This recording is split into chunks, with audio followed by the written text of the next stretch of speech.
3 things you wish you knew before starting your handmade business. It was fun just coming up with 3. I mean, it was like 100 things I wish I'd known. How not to do what I did, you know, stuff like that. Yeah. I was going to submit that book to C&T next. So.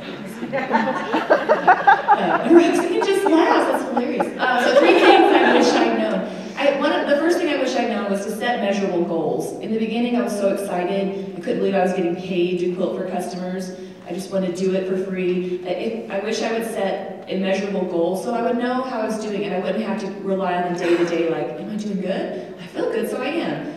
You need external measurable goals. So I should have had, you know, how many quilts can I get done this, you know, month, or what can I do that way? Second, I wish I would have been more intentional about still keeping my personal life as far as having friends and stuff.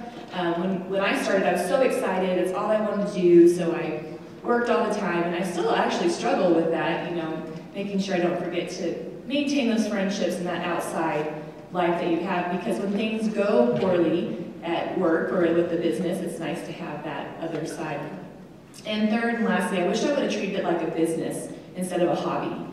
In the beginning, it's kind of like, well, it's just me, and you feel like a fraud. I feel like a fraud if I acted more than just one person.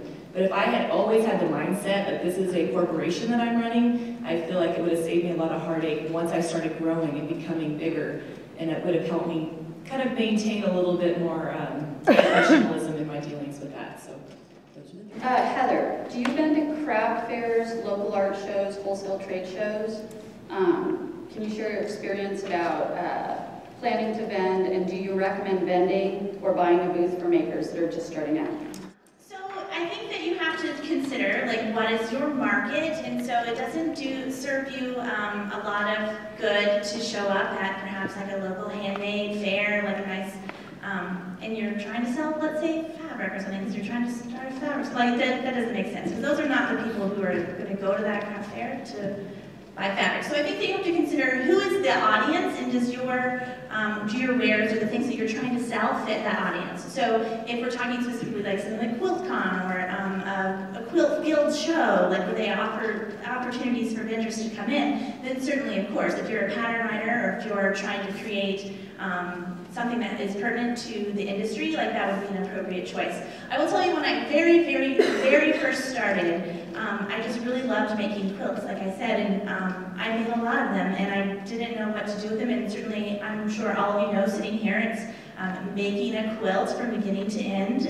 You are not necessarily compensated for that work, right? The amount of work and time and creative energy. But so I would show up with a quilt or at a craft fair that would be like a contemporary modern, and I wouldn't sell one thing because what I had with me would just be quilts, and I was pricing them like at a not necessarily fair, but more than fair. I wasn't selling them for $50, and I wouldn't sell a thing. And so I went through several of those and thought, man, this isn't working. And what I realized is that I needed to have like a range of products that could have helped me in that instance. So for the path of selling quilts, for me, it took creating little doodahs, because I could sell the little doodahs, which wasn't what I wanted to do, but I could sell those doodahs to make back my money on my booth fee and my time, and I could use that as a networking opportunity, make a little bit of money. And I will tell you, from making those doodahs is how my handmade business came into play, because that some of those little things that I thought, I'm not going to make these forever, it's just for this one fair, turned into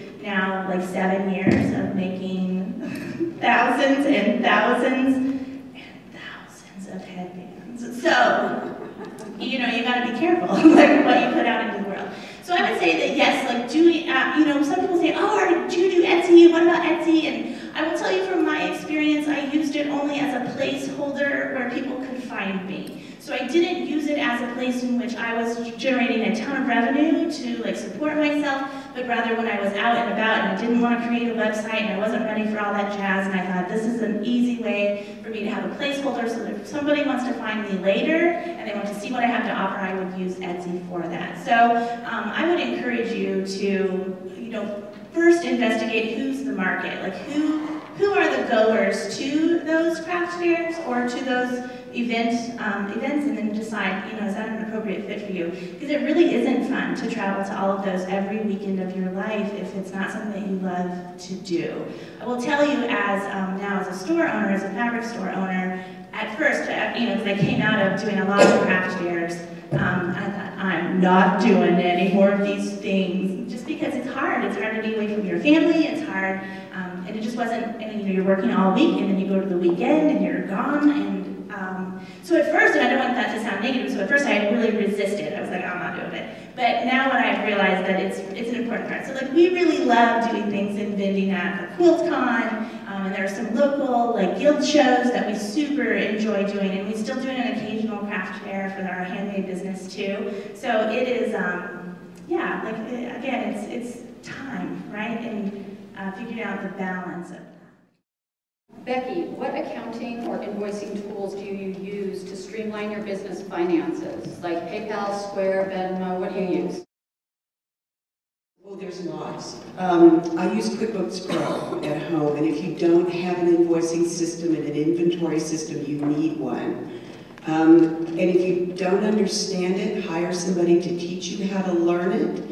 And when you get big enough, hire somebody, like my daughter-in-law is my bookkeeper. She handles all the shipping and the books. But I still understand the system because you need to know where the money goes. And I think QuickBooks Pro is the best for the on-site stuff, at least the best for me.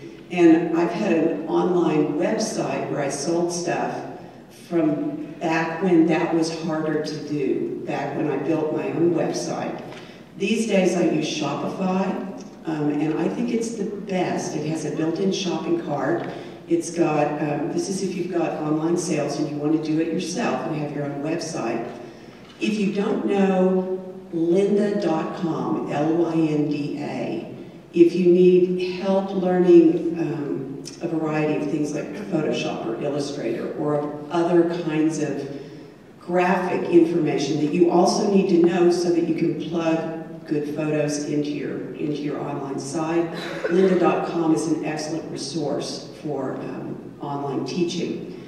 When I traveled and teach and I sell on site, I use Square. I know some people use PayPal, and that appears to work really well too. I know that when I go to places and I buy things, it's usually Square or PayPal, and they work really well. Are any of you guys using Square? Okay, have you got the new chip reader? Oh, get it. It's really great. It's faster even than the swiper thing. So I use all three of those. And I told someone not long ago, I also do my own income taxes. I use TurboTax, and I have from the beginning. And I know the vast majority of people shake their heads and go, oh, no, no, no, no.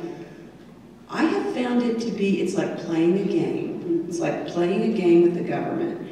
And it's, well, it is. That's seriously. No kidding. And I have found myself that even if you go through the process and then see what your accountant does, because they're probably using the same TurboTax stuff, it makes you understand where you plug your expenses in through the year better. So if you understand the way that money flows and how you report it, it's really helpful. So I would encourage you, play that game with the government. You know, and as your life gets more complicated, you just learn the next little thing, the next form. I can't tell you, my forms now print out at like 150 pages. It's okay, TurboTax does it all. I was in a meeting with a bunch of other makers, and somebody brought up that lynda.com actually has like a reciprocal relationship with some public library systems. So you might, it depends on where you are. I don't know if it's all library systems, but it depends on where you are. You might be able to log in with your library ID to lynda.com for free. So another keep in mind about lynda.com is it does have all the creative resources, but it also has Excel, Microsoft Word, PowerPoint, and every maker should know how to create an Excel spreadsheet that has your budget for the year, your expenses for the year, be able to generate a profit and loss statement, and really understand what those numbers mean. And lynda.com has that information up there for you. Can I have one thing? No. Go ahead. All right. If you're writing things down, write down on lynda.com, John McWade, M-C-W-A-D-E. He wrote a publication called Before and After. It's been 25 years. Best information on graphics and layout and how to do letterhead. The information I've learned from him, I've used everywhere. And definitely check it out.